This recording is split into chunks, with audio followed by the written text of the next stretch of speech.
L'histoire de Sophie, c'est parce que j'ai envie de faire ce genre de vidéo que j'en fais. Un jour Sophie avait du mal à dormir, donc elle se réveilla vers de 2 à 3 heures du matin pour jouer à Roblox. Elle alla jouer à Murder Mystery. Ce qui était bizarre est que personne n'était sur le serveur alors qu'elle avait rejoint un serveur public.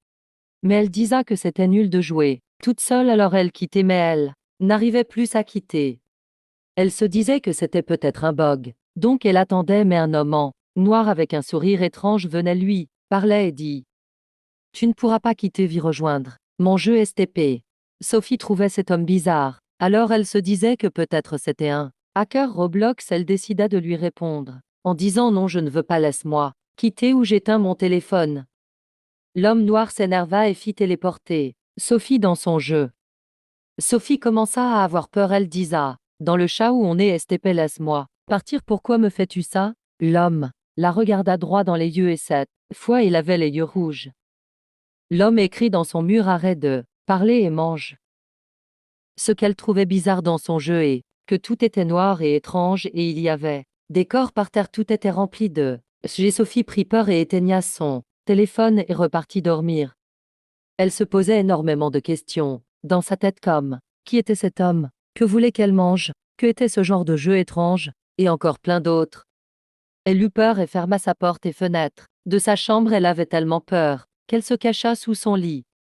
Et elle attendait le matin, mais vers de 3 à 4 heures du matin, elle entendit une porte s'ouvrir. Au même moment, elle reçut un message d'un numéro masqué qui disait: Je sais que tu habites à 890 rue du Colico et que tu te caches sous ton lit. Tu as quitté mon jeu, tu vas quitter ta vie. Sophie commença à pleurer et appela son amie Louise, mais elle ne répond pas. Alors elle ne pouvait pas appeler la police car elle n'avait pas le numéro de la police.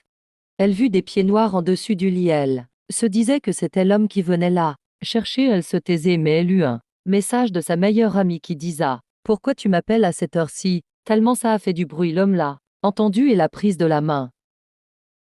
Sophie criait de toutes ses forces, mais c'était trop tard. L'homme l'envoya dans son jeu à nouveau, mais dans la vraie vie est beaucoup plus effrayant.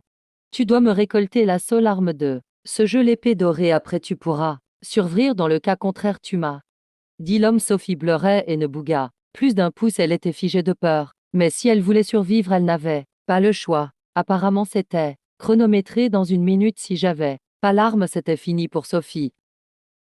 Pendant 1 minute, elle chercha dans tous les recoins du jeu mais ne trouva pas l'arme. Le temps était écoulé et Sophie n'avait pas trouvé l'arme. L'homme lui dit: Tu as cru à ma blague? Ah, il n'y avait pas d'arme, tu as cherché pour rien, mais je te condamne quand même, bien sûr, sinon c'est pas drôle.